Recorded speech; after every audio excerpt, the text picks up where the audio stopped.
எல்லாரும் வசனம் கேட்க ரெடியா இருக்கீங்களா? ஆயத்தமா இருக்கீங்களா? எல்லாம் பைபிள் எடுத்தீங்க? எல்லாம் பைபிள் எடுங்க. சங்கீதம் 5ஆம் சங்கீதம் எடுங்க. அதுல 12ஆம் வசனம் எல்லாம் எடுங்க, நம்ம வாசிக்கலாம். சங்கீதம் 5ஆம் சங்கீதம் 12ஆம் வசனம் வாசிங்க. கர்த்தாவே, நீர் நீதிமானை ஆசீர்வதித்து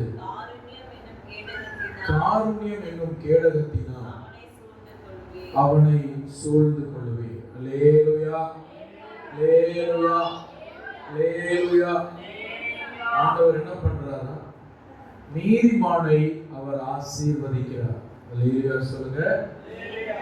நீதிமான ஆண்டவர் என்ன பண்றார்? ஆசீர்வதிக்கிறார். ஆண்டவர் என்ன பண்ணுகிறார்?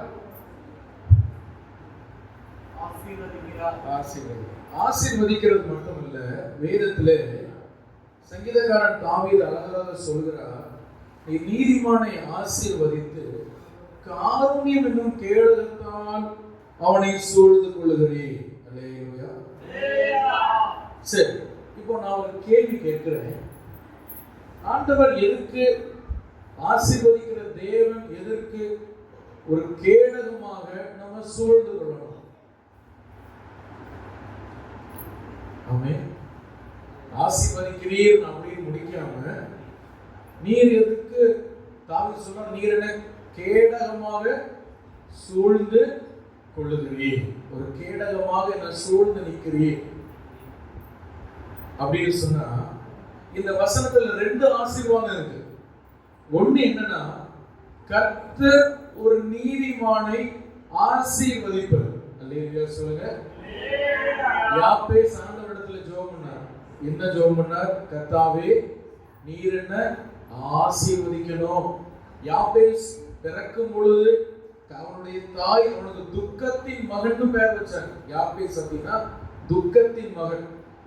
ஆனா அவன் ஜெபம் பண்ற, ஆண்டவரே நீர் என்ன ஆசீர்வதிக்கணும். பைபிள் சொல்லுது, கர்த்தர் அவனை ஆசீர்வதித்தார், கர்த்தர் அவனை ஆசீர்வதித்தார். இரண்டாவது ஒரு ஆசீர்வாதம் தாவீது எழுதுகிறார், அவனை காருண்யம் என்ற கேடகத்தால் கர்த்தர் அவனை சூழ்ந்து கொள்கிறீர். இது இரண்டாவது மகா பெரிய ஆசீர்வாதம். அல்லேலூயா. நீங்க நிறைய நேரங்கள்ல ஒரு கேடகமா கர்த்தர் நம்மளை சூழ்ந்து கொள்ளணும் அப்படிங்கறத ஒரு பெரிய ஆசீர்வாதமா சிலர் நினைக்கிறது இல்லை. எல்லாருக்கும் என்ன தேவைப்படுதுன்னா, ஆண்டவரிடத்திலிருந்து எனக்கு என்ன வேணும்? ஆசீர்வாதம் வேணும். ஆண்டவர் என்ன ஆசீர்வதிக்கணும். கர்த்தர் என்ன பண்ணணும்? ஆசீர்வதிக்கணும். ஆனா கர்த்தர் ஆசீர்வதித்தால் மட்டும் போதாது, கர்த்தர் நம்மை ஒரு கேடகமாக சூழ்ந்து கொள்ளணும். அல்லேலூயா. இதுக்கு சரியான எக்ஸாம்பிள் யாருன்னா யோபு. பிசாசு யோபு கர்த்தர் இடத்துல போய், ஆண்டவர் இடத்துல போய் அவன் சொல்றான், யோபுவையும் அவனுடைய வீட்டையும் அவனுக்கு உண்டான யாவற்றையும் நீர் வேலி அடைக்கவில்லையா? அல்லேலூயா. யோபுக்கு அப்ப எவ்வளவு பாதுகாப்பு அப்படின்னா 3 விதமான பாதுகாப்பு. இன்னைக்கு பெரிய பெரிய தலைவர்கள் வந்தாங்கன்னா அவங்களுக்கு ஒவ்வொரு தலைவருடைய ஸ்தானத்துக்கு தகுந்தாற் போல ஒவ்வொரு பாதுகாவல் உண்டு. அப்படிதானே? அப்படிதானங்க? அல்லேலூயா. ஆனாலும் அப்படிப்பட்ட பாதுகாவல் சில நேரங்கள்ல அது அவர்களை காக்காமல் போகிறது. நம்முடைய தேசத்திலேயே முன்னாடி வாழ்ந்த தலைவர்கள் தங்களுடைய சொந்த இடத்துல வைத்து சுட்டுக் கொல்லப்பட்டதை நமக்கு கேட்டு இருக்கிறோம். நம்ம அதை செய்திகள்ல பார்த்து இருக்கிறோம், நம்ம காதுகள்ல கேள்விப்பட்டு இருக்கிறோம்.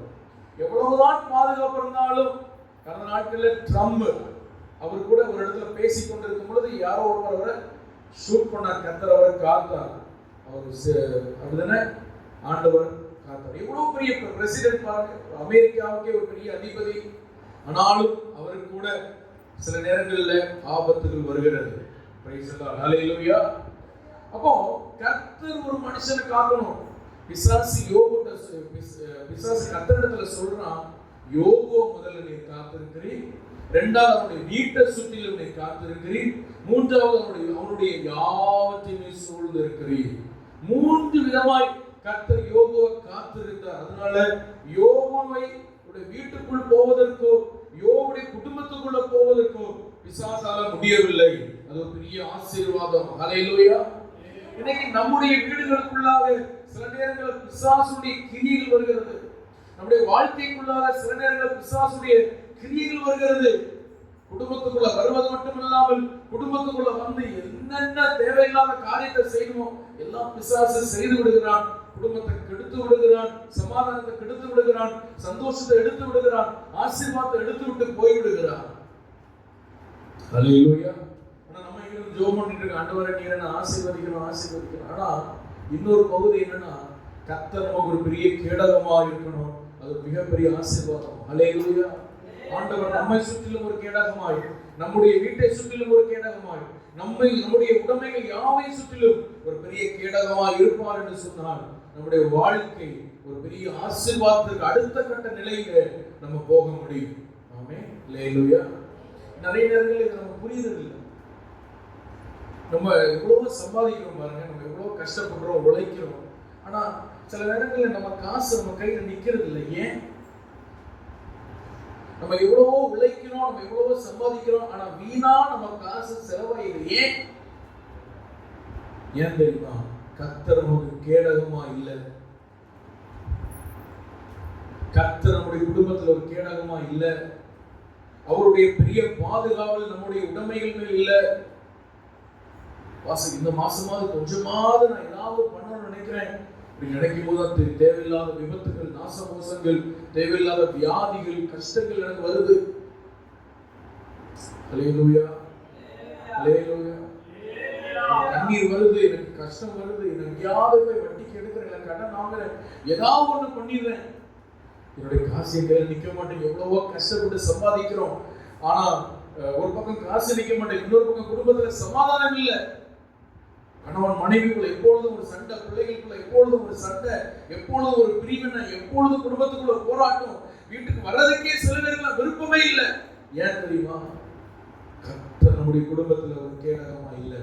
இந்த காலை வேளையில இந்த செய்திக்கு அப்புறம், அந்த ஆராதனைக்கு அப்புறம் கர்த்தருடைய கேடகமாய் நம்மை சூழ்ந்து இருக்கும்படியா நம்ம ஜெபம் பண்ணி இந்த இடத்துல நம்ம போக போகிறோம். ஒரு பெரிய பாதுகாவலை கர்த்தர் இடத்துல இருந்து நம்ம பெற போகிறோம். ஹல்லேலூயா சொல்லுங்க. ஹல்லேலூயா. ரொம்ப முக்கியங்க, ரொம்ப முக்கியம். கர்த்தர் நமக்கு ஒரு கேடகமா இருக்கணும். இல்லைன்னு சொன்னீங்களே, இல்லைன்னீங்களே, நம்ம வாழ்க்கை ஒரு அர்த்தம் இல்லாத வாழ்க்கையா மாறும். ஆண்டவர் நம்ம சூழ்ந்து இருக்கணும். தாவீது சொல்றார், நான் நின்றாலும் படுத்தாலும் நீர் என்னை சூழ்ந்து இருக்கிறீர், என் வழிகள் எல்லாமே அறிந்திருக்கிறீன்னு சொல்றார். ஹல்லேலூயா. ஹல்லேலூயா. ஆதியாகமம் 15:1 ஆண்டவராகிய தேவன் ஆபிரகாமுக்கு தரிசனத்துல உண்டாகி சொல்கிறார். வாசிங்க ஆதியாகமம் 15ஆம் அதிகாரம் 1ஆம் வசனம். இந்த காரியங்கள் நடந்த பின்பு கர்த்தருடைய வார்த்தை ஆபிரகாமுக்கு உண்டாகி, அவர் ஆபிரகாமே நீ பயப்படாதே, நான் உனக்கு கேடகமும் உனக்கு மகா பெரிய பலனுமா இருக்கிறேன். ஆபிரகாமே நீ பயப்படாதே. அதுக்கு மேல அதிகாரங்களை படிச்சு பாத்தீங்கன்னா, ஆபிரகாம் 2 கரங்களை வானத்தை நேர உயர்த்தி ஆண்டவரை ஆசீர்வதிச்சா போதும்னு சொல்றார்.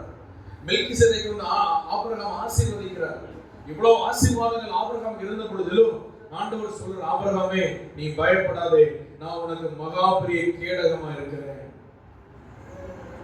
ஆபிரகாமுக்கு என்ன இல்லை? என்ன இல்லை சொல்லுங்க? பிள்ளை இல்லை. என்ன இல்லை?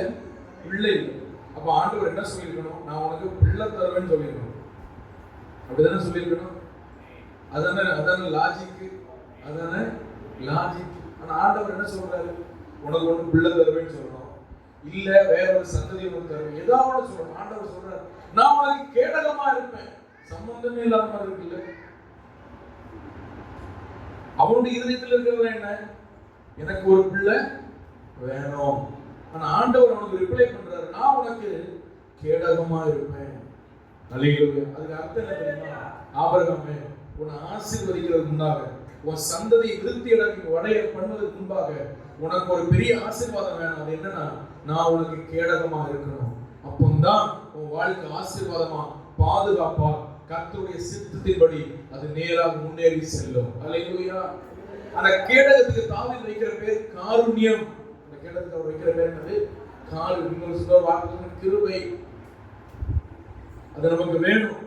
கர்த்தருடைய கிருபையின் காருண்யம், அவருடைய கேடகம் நமக்கு வேணும். அப்பதான் நமக்கு கிடைக்கிற ஆசீர்வாதமும், இனி நமக்கு கிடைக்க போற ஆசீர்வாதமும் நமக்கு ஒரு சேஃபாக இருக்கும். நம்ம ஆண்டவருக்காக ஒரு அர்த்தமுள்ள ஒரு வாழ்க்கை வாழ முடியும். அல்லேலூயா, அல்லேலூயா. கர்த்தருடைய பரிசுத்த நாமம் மகிமைப்படுவதாக. மார்ட்டின் லூத்தர் அப்படின்னு சொல்கிற ஒரு தேவனுடைய மனுஷர் ரோமன் கேத்தலிக் சபைகளை அந்த நாட்களில் பயங்கரமாக எதிர்த்து, அவருடைய தவறான உபதேசங்களை பயங்கரமாக எதிர்த்து ஆண்டவருக்காக, இந்த சத்தியத்திற்காக அவர் நின்றார். ஒரு நாள் ஒரு ரோமன் கேத்தலிக்ல உள்ள இந்த கார்டினல் அப்படின்னு சொல்கிற ஒருவர் மார்ட்டின் லூத்தருடைய உபதேசங்களை கேலி செய்தார், கிண்டல் அடித்தார். கேலி செய்து கிண்டல் அடித்தார். அப்போ இவர் அதற்கு பதில் சொல்ல முடியும். அதாவது சண்டை போடுறதுல அவருடைய சத்தியத்தை அவர் கரெக்டா தெளிவா வெளிப்படுத்தணும், அதை சரியா சொல்லி கொடுக்கணும் அப்படின்னு சொல்லி அந்த கார்டினலை பார்க்கறதுக்காக அவர் போய் கொண்டிருந்தார். போயிட்டு அவர் வீட்டுக்கிட்ட வரும்பொழுது அந்த கார்டினலுடைய, அந்த ரோமன் கேத்தலிக் கார்டினலுடைய வேலைக்காரன் மார்ட்டின் லூத்தரை பார்த்து கேட்டானா, நீ இப்போ நீ அவரை போய் எதிர்க்க போறல்ல, நீ சொன்ன கருத்தை சொல்லி அவருக்கு கண்டிப்பா பிடிக்காது, அவர் உனக்கு எதிர்க்க தான் செய்வார். இன்னைக்கு உனக்கு சம்பளம் கொடுத்தது அவரு, உனக்கு வீடு கொடுத்தது அவரு, உனக்கு தங்க இடம் கொடுத்தது அவரு. இப்போ இதெல்லாம் உன் சாப்பாடு, உன் காசு, உன் பணம், உன்னுடைய வீடு, அந்தஸ்து எல்லாத்தையும் நீ விட்டுட்டு இந்த ரோமன் கேத்தலிக்குடைய உபதேசங்களை எதிர்த்துட்டு நீ அனாதையா போயிருவ, நீ தெருவுல வந்து நிப்ப, உனக்கு உதவி செய்ய ஒருத்தர் வரமாட்டான். நீ என்ன பண்ணுவ? உன் எதிர்காலத்துக்கு என்ன செய்வ? உன் எதிர்காலம் பெரிய கேள்விக்குறியா மாறிடும்ல. அதனால நீ அதெல்லாம் பண்ணாத, நீ அவங்களோட ஒத்து போயிரு. வேத சத்தியத்தை பேசுற, அது பேசுற, இது பேசுறேன்னு உன் வாழ்க்கையை அழிச்சிடாத, உன் வாழ்க்கை பாதுகாப்பாவே இருக்காது அப்படின்னு சொன்னாங்க. அதுக்கு மார்ட்டின் லூத்தர் சொன்னாராம், இந்த உலகத்தின் பாதுகாவல் எனக்கு இல்லாவிட்டாலும் நான் பரலோகத்தின் பாதுகாவலுக்குள்ளாக இருக்கிறேன், என் வாழ்க்கை எப்பொழுதும் பாதுகாக்கப்பட்ட நிலையில இருக்கிறது சொன்னாராம். அல்லேலூயா, அல்லேலூயா. உலகம் எனக்கு தரது, காசு தரது, பணம் தரதெல்லாம் பெரிய பாதுகாவல் அல்ல. இன்னைக்கு தருவாங்க, நாளைக்கு கைவிரிச்சிருவாங்க. நான் பரலோக பாதுகாவலுக்குள் இருக்கும் பொழுது எப்பொழுதுமே ஒரு கேரண்டி உண்டு, நான் ஆசீர்வதிக்கப்பட்டவனாய் வாழுவேன். ஆமென், அல்லேலூயா. இன்னைக்கு நிறைய குடும்பங்களுக்குள் பிசாசு வருகிறான். எப்படி வருகிறான்? நம்ம எவ்வளவோ ஜெபம் பண்றோம், எவ்வளவோ நம்ம உபவாசம் பண்றோம், எவ்வளவோ ஆண்டவர்கிட்ட கேட்கிறோம், ஆனா சீக்கிரமாய் குடும்பங்களுக்குள்ள வந்து குழப்பங்களை ஏற்படுத்துறான். என்ன தெரியுமா பிரச்சனை? கர்த்தர் நமக்கு கேடகமா இல்ல. கர்த்தருடைய அதுக்காக நம்ம ஒரு நாளும் கேட்கறது இல்ல. அதுக்காக ஆண்டவரே நீர் எனக்கு ஒரு கேடகமா இருக்கணும்னு சொல்லி நம்ம ஜெபம் பண்றது இல்ல. அல்லேலூயா. வேதத்திலிருந்து ஒரு மனுஷனை நான் உங்களுக்கு உதாரணமா காண்பிக்க விரும்புகிறேன், ஒரு குடும்பத்தை உங்களுக்கு உதாரணமா காண்பிக்க விரும்புகிறேன். அவன் எவ்வளவோ உழைத்தான், எவ்வளவோ சம்பாதித்தான், எவ்வளவோ கஷ்டப்பட்டான். ஆனால் கர்த்தர் அவனுக்கு கேடகமா இருந்ததுனால தான் அவன் ஆசீர்வதிக்கப்பட்டான் என்று வேதத்திலிருந்து ஒரு உதாரணத்தை நீ காண்பிக்க போகிறேன். அல்லேலூயா. அந்த கர்த்தர் அவனுக்கு கேடகமா இருக்க அவன் என்ன செய்தான்? அந்த குடும்பம் என்ன செய்தது? ஆமென் சொல்லுங்க. அல்லேலூயா. அந்த குடும்பம் என்ன பண்ணாங்க அப்படின்னு சொல்லி ஒரு 3 காரியத்தை உங்களோடு கூட பேசி நான் இன்னைக்கு உங்களுக்கு ஜெபிக்க விரும்புகிறேன்.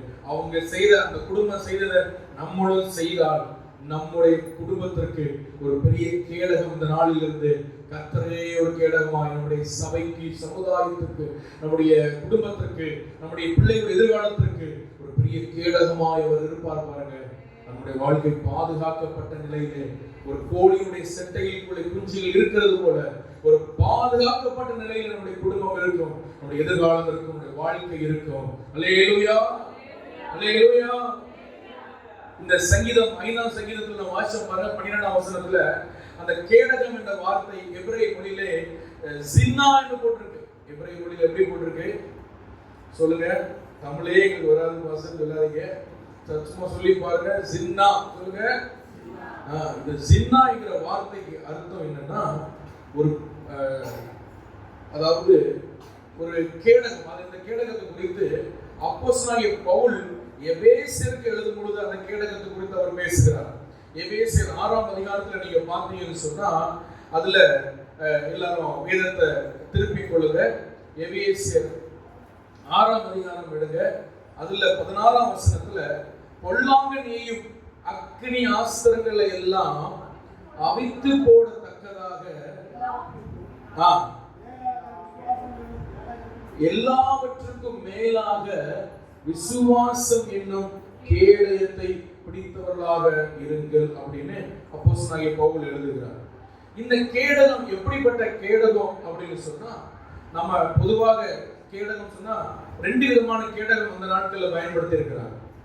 அதுல ஒரு கேடகம் என்னன்னு சொன்னா, நாம சொல்றோம், அதுல ஒரு கேடகம் வந்து சின்னதா இருக்கும். ஏதாவது பிரச்சனை வந்து, யாராவது பெரிய விதமான நிறைய அம்புகள் ஈட்டிகள் வந்துன்னா டக்குன்னு அதை தடுக்க முடியாது. ஆனா இந்த படத்துல, இந்த பிக்சர்ல பாருங்க, இங்க ஒரு போர் வீரன் ஒரு கேடகத்தை வைத்திருக்கிறான் பாருங்க. அவனுடைய ஒரு ஒரு காவாசி உடம்பை தவிர மற்ற உடம்பு முழுவதும் மூடி விட்டது இந்த கேடகம். இந்த கேடகத்தை குறித்து தான் அப்போஸ்தலனாகிய பவுல் பேசுகிறார். அதே கேடகத்தை குறித்து சங்கீதக்காரன் தாவீது பேசுகிறார். அல்லேலூயா. ஜின்னா என்று சொன்னால் ஒரு மனிதனுடைய பாதம் தொடங்கி அவனுடைய தலை நெத்தி வரைக்கும் மூடுகிற அளவுக்கு ஒரு பெரிய கேடகம், முழுவதும் அவனை மூடிக்கொள்ளும். இன்னும் ஒரு படத்தை கூட பாருங்க, ஒரு போர் சேவகன் அந்த கேடகத்துக்குள்ள இருக்கும் பொழுது அவன் கண்ணு மட்டும் தான் வெளியே தெரியுது, மற்றபடி வேற ஒன்றும் தெரியல. அதுதான் அந்த கேடகம். இந்த கேடகத்தை குறித்தான் தாவீது பேசுகிறார். கர்த்தர் என்னை சுற்றிலும் ஒரு கேடகமா இருக்கிறார். அல்லேலூயா, அல்லேலூயா. அந்த கேடகம் எப்படியா, முன்னாடி மட்டுமல்ல, கர்த்தாவே நீதிமானை ஆசீர்வதித்து காரியம் கேடகத்தால் என்ன பண்றேன் சொல்லுங்க, சத்தமா சொல்லுங்க, சூழ்ந்துரு. முன்னாடி மட்டும் இல்லையா, சூழ்ந்து கொடுக்குது. இந்த ரோம போர் சேவகர்கள் யுத்தத்துக்கு போகும் பொழுது எப்படி போவாங்கன்னா இந்த மாதிரி போவாங்க. எவ்வளவு அழகா இருக்காங்க பாருங்க. கிட்டத்தட்ட ஒரு 10-30 பேர் என்ன பண்ணிடுறாங்கன்னா, அவர்களுடைய கேடகத்தை முன்னாடி பிடிச்சு, பின்னாடி இருக்கிற கேடகத்தை மேல பிடிச்சு, அப்படியே யுத்தத்துல முன்னாடி நடந்து போவாங்க. எங்க நடந்து போறாங்க?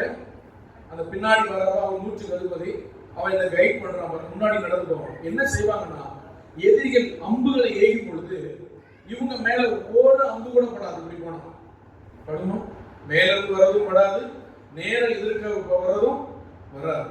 இப்படியே என்ன செய்வாங்க, ஒரு இடத்துல நிக்க மாட்டாங்க, அப்படி நகர்ந்து அந்த கோட்டைக்கு பக்கத்துல போயிடுவாங்க. பக்கத்துல போன கூட அவங்க யுத்தம் பண்ண ஆரம்பிப்பாங்க. அப்ப தூரத்துல வரும்பொழுது என்ன பண்ணுவாங்கன்னா, அந்த அம்புகள் ஏயும் பொழுது இந்த மாதிரி அவங்க சுற்றில ஒரு கூடு மாதிரி இந்த கேடகத்தை வைத்து அவங்க தங்களை பாதுகாத்துக் கொண்டு முன்னாடி வேகமா நடந்து போவாங்க பாருங்க. அல்லேலூயா. இதுதான் தாவீது சொல்கிறார், ஒரு சூழ்ந்து கொள்ளுகிற ஒரு கேடகமாய் கர்த்தர் நமக்கு இருக்கிறார். அல்லேலூயா. காலை வேளையிலே அருமையான தேவ பிள்ளைகள், நான் உங்களுக்கு சொல்றேன், கர்த்தர் நமக்கு ஒரு கேடகமாய் நமக்கு இருக்க வேண்டும். ஆமென். அல்லேலூயா. உங்க வாழ்க்கையில் நிறைய ஆசீர்வாதங்கள் நீங்க இழந்து போறதுக்கு காரணம் தான் அதுதான். பிசாசுடைய வல்லமைகள் நம்ம மேற்கொள்ள முடியல, பிசாசுடைய கிரியைகளை நம்ம மேற்கொள்ள முடியல. நம்ம ஜெபம் பண்றோம், நம்ம எல்லாம் செய்யறோம், சில விஷயங்கள் நம்மளால தாண்டி ஒரு விஷயங்களை அடுத்த கட்ட ஆசீர்வாதத்துக்குள்ளாக, அடுத்த கட்ட நன்மைக்குள்ளாக நம்ம ஏன் போக முடியல தெரியுமா? கர்த்தர் நமக்கு கேடகமா இருக்க வேண்டும். அல்லேலூயா. வளர்க்காத வேறு ஆண்டவரை கேட்கறீங்களா? கண்களை மூடி, ஆண்டவரே, ஆண்டவர் இதுவரைக்கும் எனக்கு எப்படி தெரியல, இதுவரைக்கும் ஒருவேளை நீர் எனக்கு கேடகமா இருந்திருக்கலாம், எனக்கு தெரியல. ஆனா இந்த முதல் இந்த வார்த்தை எனக்கு நேராக வருகிறது, இந்த வார்த்தை நீர் பேசுகிறது உண்மையானால் ஆண்டவரே, ஒரு பெரிய கேடகமாய் நீர் என்னை சூழ்தல் இருக்க வேண்டாம்ப்பா. கேட்க என்னை சூழ்ந்து இருக்க வேண்டாம் ஆண்டவரே.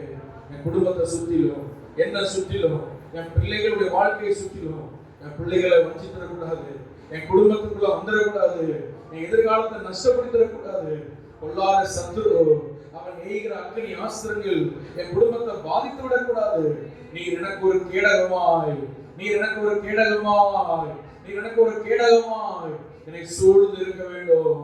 உரபா ஷகடா ஹந்தல ரீபடா. Thank you Jesus, thank you Jesus. Rita ஹந்துடா கந்தல ரபா ஷவா ரபா ஈரவா. கர்த்தருடைய பாதுகாவல், ஒரு பெரிய கர்த்தருடைய பாதுகாவல், ஒரு பெரிய கர்த்தருடைய பாதுகாவல் எனக்கு உண்டாகட்டும் சொல்லுங்க, எனக்கு உண்டாகட்டும் சொல்லுங்க. ஒரு பாதுகாப்பற்ற ஒரு தேவ பிள்ளையை நான் வாழக்கூடாது. சத்துரு இன்னைக்கு இல்லைன்னா என்னைக்கா ஒரு வீழ்த்திடுவான். ஒரு பாதுகாப்பற்றவனா இருக்கக்கூடாது. எப்பொழுதுமே நீங்க என்னை ஆசீர்வதிக்கணும், என்னை சுற்றிலும் ஒரு கேடகமா இருக்கணும். இந்த 2 வார்த்தையை சொல்லுங்க பாப்போம். நீங்க என்னை ஆசீர்வதிக்கணும், என்னை சுற்றிலும் ஒரு கேடகமா இருக்கணும். தீபாலா ஷகரா ஹந்தடா தீராவா தீகாவா ஹந்துடா தீகத்தாலா பரவா. ஆண்டவரே நீர் என்னை ஆசீர்வதிக்கணும், என்னை சுற்றிலும் ஒரு கேடகமா இருக்கணும். நான் சம்பாதிக்கிற பணம் புத்தலான பையில போக கூடாது. நான் உழைக்கிற உழைப்பு, நான் சிந்துகிற வேர்வை வீணா போக கூடாது, அது நஷ்டப்படக்கூடாது. அது என் குடும்பத்துக்கு ஆசீர்வாதமா மாறணும். சொல்லுங்க சொல்லுங்க, ஜோம் பண்ணுங்க. என் பணம் மருத்துவர்கிட்ட போக கூடாது, போலீஸ் ஸ்டேஷன் போக கூடாது. ஆண்டவரே மருத்துவம், என்னுடைய பணம் வட்டிக்கு போக கூடாது. என் பணங்கள் ஆசீர்வாதமா இருக்கணும். எனக்கு ஒரு கேடகமா இருப்பீராக இருப்பீராக. எதிர்பாராத செலவுகள், வீணான செலவுகள், வீணான நஷ்டங்கள் என் குடும்பத்துல வரக்கூடாது. சமாதான கேடுகள் வரக்கூடாது. ஆண்டவரே சிந்தையில குழப்பங்களை குடும்பத்துக்குள்ள வரக்கூடாது. ஒரு கேடகமா நீர் இருப்பீராக, ஒரு கேடகமா இருப்பீராக. அல்லேலூயா அல்லேலூயா. கர்த்தர் நமக்கு ஒரு பெரிய கேடகமா இருந்தார். வாழ்க்கையில் ஆசீர்வாதங்கள் சொல்லவே முடியாது. அவ்வளவு மகிமையான நன்மைகள் வைத்திருக்கிறார். Praise the Lord. 2 விஷயம் நமக்கு வேணும். ஒன்னு, அவர் நம்மை ஆசீர்வதிக்கணும். இன்னொன்னு, அவர் நமக்கு கேடகமா இருக்கணும். அல்லேலூயா. அந்த குடும்பத்தை குறித்து நான் உங்களுக்கு சொல்ல விரும்புகிறேன். ஆதியாகமத்தின் புத்தகம் 31ஆம் அதிகாரம். ஒரு குடும்பத்திற்கு சத்ருவாகிய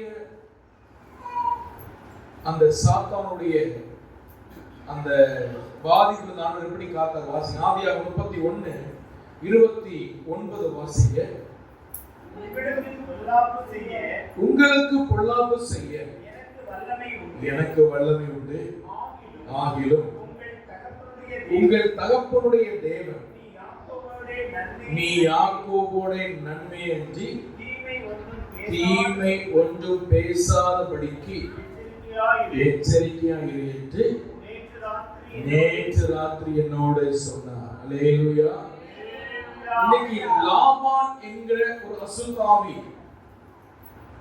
இன்னைக்கு ஒரு ஆவியை குறித்து நம்ம பார்க்க போறோம். அந்த ஆவிக்கு பேர் என்னன்னா லாபான்.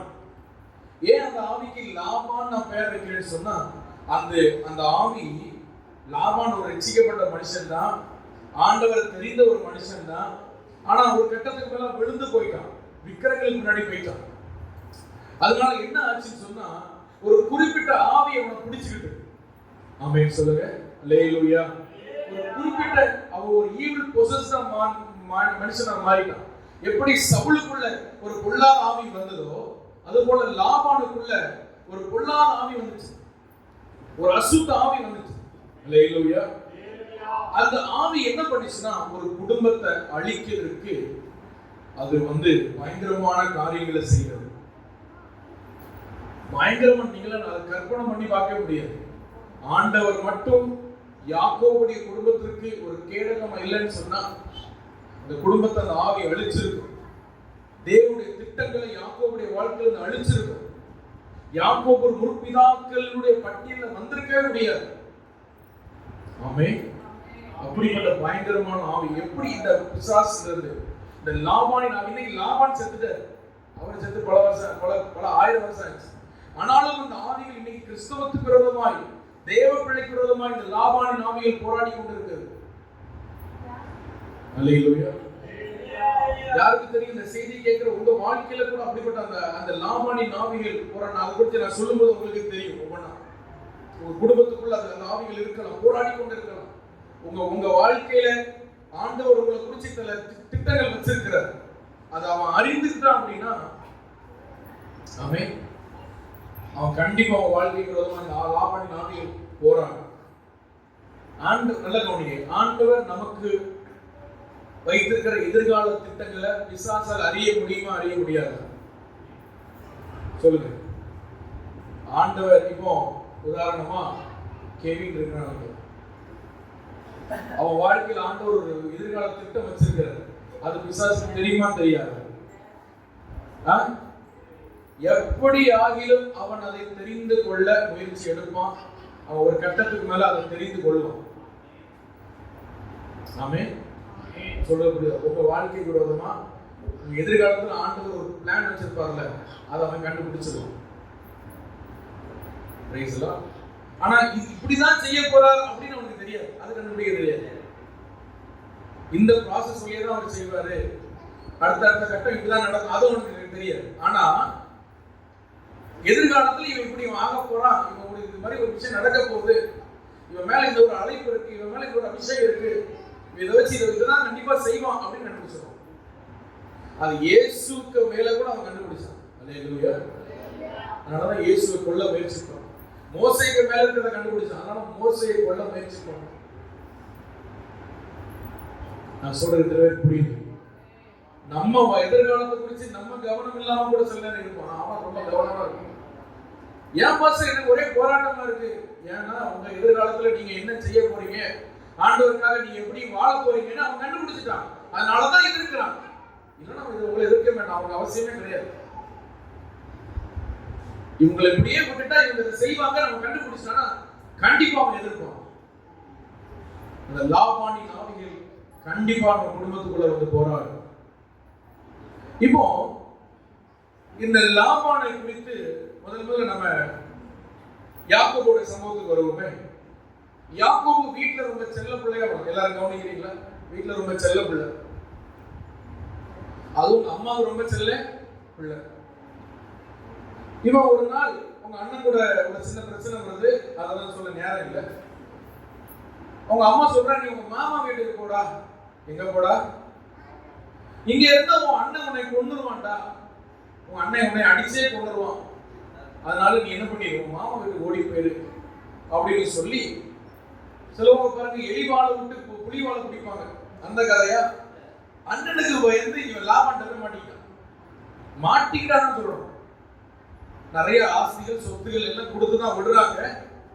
ஆனா வழியில ஏதோ ஒரு பிரச்சனை நடக்குது, ஒரு கள்ளர்கள் கையிலயோ ஏதோ ஒரு கையில அவன் இழந்துட்டான். மாமா வீட்டுக்கு போகும்பொழுது வெறும் கையா போறான். எப்படி போறான்? அவன் சொல்றான், எதிர்காலத்துல சொல்றான், நான் வெறும் கையா வந்தேன், ஆனா இப்ப 2 பரிவாரங்களோட வரேன்னு சொல்றான். அப்போ வீட்டுக்குள்ள இருந்து கிளம்பும் போது நிறைய ஆஸ்தி சொத்து கொண்டு வர்றான். ஆனா வழியில இது எப்படியோ போயிடுச்சு, யாரோ கொள்ளடிச்சிட்டாங்க, இது எப்படியோ போயிடுச்சு. ஆமென். கவனிக்கிறீங்களா? வெறும் கையா வரான். வர்றதுக்கு எதுக்கு வரான்? எதுக்கு வரான்? பொண்ணு கட்டணும். எதுக்கு வரான்? பொண்ணு கட்டணும். ஆனா கையில என்ன இருக்குன்னா ஒண்ணு இல்லை, கையில ஒண்ணு இல்லை. அப்போ மாமாக்கு நியூஸ் வருது, இவன் அங்க வர்றது மாமாக்கு நியூஸ் வருது, நான் வாரான். அப்போ லாபன் என்ன பண்ணான்னா, ஆதியாகமம் 29:13 வாசிப்பாங்க. செய்தியை கேட்ட பொழுது அவனுக்கு எதிர்கொண்டு ஓடி அவனை கட்டிக்கொண்டு முத்தம் செய்து தன் வீட்டுக்கு அழைத்து கொண்டு போனான். அவன் தன் காரியங்கள் எல்லாம் விவரமாய் லாபானுக்கு சொல்றான். அல்லேலூயா. எப்பா என் தங்கச்சி பையன் அப்படின்னு ஓடி போய் கட்டி பிடிக்கான். இவனும் தாய் மாமான்னு மயங்கிட்டான். கூட்டி கொண்டு வீட்டுல கொண்டு உட்கார. இவன் என்ன நினைச்சான்னா, ஈசாக்கு சாதாரண ஆள் கிடையாது. ஈசாக்கு ஆண்டவர் வேதம் சொல்கிறது, கர்த்தர் அவனை 100 மடங்கு ஆசீர்வதிச்சார். அப்படிப்பட்ட மனுஷனுக்கு பையன் சும்மாவா பிடிச்சா உபயோகம் பண்ணி பிடிச்ச உட்கார வீட்டுக்குள்ள. ஆனா அவன் செய்தி ஒவ்வொன்னா சொல்றான், மாமா இப்படிதான் நடந்தது, எங்க அண்ணன் என்னை கொல்ல பார்க்க, அதனால நான் என்ன பண்ணேன், தப்பிச்சு உயிர் பழைச்சு வந்தேன், வழியில என் சொத்து என்னுடைய ஆஸ்தி எல்லாம் போயிடுச்சு, இப்ப வெறுங்கையா வந்துருக்கீங்கன்னு லாபானுக்கு சாக்கு, தலையில இடி. ஆனா பாதி வந்தா நம்ம கிட்ட இருக்க 2 பொட்ட பிள்ளைகளை ஒண்ணு கட்டி கொடுத்து என்ன பண்ணிடலாம். கோடீஸ்வரர் லட்சாதிபதியா இருக்க கோடீஸ்வரர் எல்லாம் நினைச்சோம், இப்போ ஒண்ணு இல்லைன்னு சொல்றோம். ஆனாலும் விடக்கூடாது. என்ன பண்ணோம், உனக்கு என்ன வேணும் அப்படின்னு கேட்கிறான். அல்லேலூயா. அப்போ அவன் சொல்றான், நான் உனக்கு வேலை செய்வேன், உங்களுக்கு என்ன செய்வேன், வேலை செய்வேன் அப்படின்னு சொல்றான். சொன்ன உடனே இவனும் கொஞ்ச நாள் அங்க வேலை பார்க்கறான். லாபான் வீட்டுல, மாமாக்க வீட்டுல, யாருக்க வீட்டுல, மாமா வீட்டுல வேலை பார்க்கறான். ஆனா இவன் வேலை செய்யறான் பாருங்க, இவன் செய்யறதெல்லாம் பயங்கர பிளெஸிங்கா இருக்கு, பயங்கர ஆசீர்வாதமா இருக்கு. அல்லேலூயா. ஏன்னா கர்த்தர் யாரோடு இருக்கிறாருன்னா யாக்கோபோடு இருக்கிறார். இவன் செய்யறதெல்லாம் பிளெஸிங்கா இருக்கு. இதுக்கு முன்னாடி இந்த வேலைக்காரன் 10 ஆடு கையில கொடுத்தா ரிட்டர்ன் வரும் 5 தான் வரும். ஆனா லாபான்ட்ட யாக்கோபு கையில கொடுத்தா 10 போச்சுன்னா 12 வருது. அன்னைக்கு குட்டி போடுறது அது. ஏன்னா இவன் செய்யறதெல்லாம் என்ன பண்ணுறது ஆசீர்வாதமா இருக்கு, இவன் தொடுறதெல்லாம் தொலைங்குது. அப்போ லாபானுக்கு ஒரு டவுட் வருது, இவன் விசேஷமா இருக்கானே அப்படின்னு சொல்லி குறி சொல்றவங்கள்ட்ட போறான். எப்படிப்பட்ட ஆளு பாருங்க, குறி சொல்றவங்கள்ட்ட போறோம். ஆதியாகமம் 30:27 நீங்க வாசிச்சு பாருங்க, நம்ம வாசிக்கலாம். குறி சொல்றவங்க போய் கேட்கலாம், அது என்ன யாக்கோபு வந்தோன்னு எல்லாம் நடக்குதுன்னு குறி சொல்றவங்க சொல்லிட்டாங்க, அவன் சாதாரண ஆள் இல்ல, அவன்கிட்ட வேற ஏதோ பெரிய சக்தி இருக்கு, அது கடவுள் அவங்கள இருக்கிறாருன்னு சொல்ல தெரியாம ஒரு சக்தி அவங்களோட இருக்கு அப்படின்னு சொல்லிவிட்டாங்க. இப்போ லாபானுக்கு இவனை விடக்கூடாது. யாரை விடக்கூடாது? யாக்கோப விடக்கூடாது. இவனை விடாம நம்ம கையில வச்சு வயசானதுக்கு அப்புறம் இவனை காத்து விட்டுறணும். அது வரைக்கும் நம்ம கையில வச்சு இவன் என்ன பண்ணோம், வேலை வாங்கணும் அப்படின்னு சொல்லிட்டு இருக்கும்போது இவன் காதுக்கு ஒரு நியூஸ் வருது, லாபான் காதுக்கு ஒரு நியூஸ் வருது, மாமா எனக்கு உங்க பொண்ணுல 2 பேரை கட்டிட்டாங்க, 2 பேர்ல யாராவது ஒருத்தர் என்ன செய்ய கல்யாணம் பண்ணிட்டாங்கன்னு யாரு கேட்கா? யாக்கோபு போய் கேட்கான். கேட்ட உடனே இவருக்கு மனசுல என்ன இருக்கு, இவனை விடவும் கூடாது அப்படின்னு என்ன இருக்கு. உடனே சொல்றாரு, உனக்கு என்னமா, உனக்கு என்ன பொண்ணு வேணும்னா அவன் மூத்தவளை விட்டுட்டு இளையவளை கேட்கான். மூத்தவ பார்க்கறது கொஞ்சம் அழகு குறைவு, இளையவ ரொம்ப அழகா இருக்கும். அதனால யாக்கோபு என்ன பண்றான்னா, எனக்கு இளைய பிள்ளைய கட்டித்தாங்க, மூத்தவன் எனக்கு வேண்டாம் அப்படின்னு சொல்றான். சொன்ன உடனே லாபானுக்கு அப்பாடா இதுதான் என்னது, இதுதான் சரியான சான்ஸ், இவனை விடக்கூடாதுன்னு சொல்லி 7 வருஷம் நீ என்கிட்ட வேலை பார்க்கணும். எத்தனை வருஷம்? ஒரு கல்யாணத்துக்கு எத்தனை வருஷம் வேலை பார்க்கணும்? 7 வருஷம் நீ வேலை பார்த்தீங்கன்னா நான் என் இளைய பிள்ளைகளை கட்டி தருவேன். சம்பளம் கிடையாது, ஒன்லி சாப்பாடு இருப்பிடம், ட்ரெஸ் சாப்பாடு மட்டும்தான். இப்படி ஒரு வேலைக்காரன் எங்கே கிடைப்பானா? ஆமா, 7 வருஷம் நீ வேலை செய்யணும், உனக்கு என்ன தருவேன்? பொண்ணு கட்டி தருவேன். இவனும் என்ன பண்ணா, அவளை விரும்பிட்டான், இளையவளை ரொம்ப விரும்பிட்டான். அதனால சரி 7 வருஷம் தானே பரவாயில்ல. அப்போ இந்த லாபான் என்ன பண்ணிருக்கணும்? 7 வருஷம் இருக்குல்ல, அப்ப மூத்தவளுக்கு என்ன பண்ணிருக்கணும்? ஒரு கல்யாணத்தை பண்ணிருக்குமா பண்ணிருக்க கூடாதா? 7 வருஷம் இருக்கு, ஏற்கனவே 2வது பிள்ளைய பேசி வச்சாச்சு. அப்ப மூத்த பிள்ளைக்கு என்ன பண்ணிருக்கணும் சொல்லுங்க? 7 வருஷம் கேப்ல கட்டி கொடுத்துருக்கணுமா கூடாதா? கட்டி கொடுக்கல. இவன் அதுலயும் ஒரு தந்திரமான ஒரு பிளான் பண்ணான். என்ன பண்ணான்னா, அந்த காலத்துல யூதர்கள் எப்படி கல்யாணம் பண்ணுவாங்கன்னா, இன்னைக்கு எப்படி வாட்ஸ்அப்ல முதல்ல பார்ப்பாங்க, அப்புறம் ஃபேஸ்புக்ல பார்ப்பாங்க, அப்புறம் எப்படி போட்டோ வரும், அப்புறம் வீட்டுக்கு போவாங்க, முறுக்கு சாப்பிடுவாங்க, அப்புறம் திரும்ப அந்த பிள்ளை இங்க வரும், அவங்க வீடு பார்ப்பாங்க, அப்புறம் எங்கேஜ்மெண்ட், அதுக்கப்புறம் தான் கல்யாணம். இப்படி எல்லாம் நடக்கும். அவன் கல்யாணத்துக்கு முன்னாடி அந்த பிள்ளைய ஒரு 30 நேரம் முகத்தை குறுகுறுன்னு பார்ப்பான், நம்ம பொண்ணு தானா, நம்ம பார்த்த பொண்ணு தானே. ஆனா யூதர்கள் அப்படி இல்லை, முகத்தை மூடி தான் கல்யாணம் பண்ணுவாங்க. அல்லேலூயா. கல்யாணத்துக்கு அப்புறம் முகத்தை பார்க்க முடியும். இன்னைக்கு கூட இஸ்லாமியர்கள் அது சில பேருக்கு அந்த இது இருக்கு.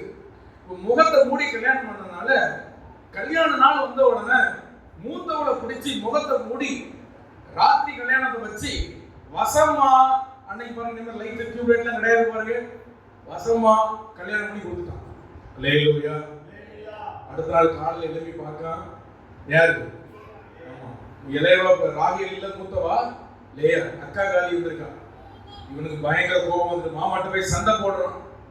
மாமா எனக்கு நீ ஏன் இப்படி பண்ணிரு? மாமாட்ட பயங்கர சண்டை. அவனை பத்தி சொல்லுது, சும்மாவா கோபம்? 7 வருஷம் கொல்லாத கொலையா நிக்க மாமாவை கழுத்தை பிடிச்சிட்டு மாமா சொல்றாரு, இன்னும் 7 வருஷம் நீ என்ன வேலை செய்யணும், இன்னும் 7 வருஷம் நீ வேலை செய்ய, இன்னும் 7 வருஷம் வேலை செஞ்சீங்கன்னா நான் உனக்கு இளையவளை கட்டி தரேன், கொஞ்சம் பொறுத்துக்க அப்படின்னா.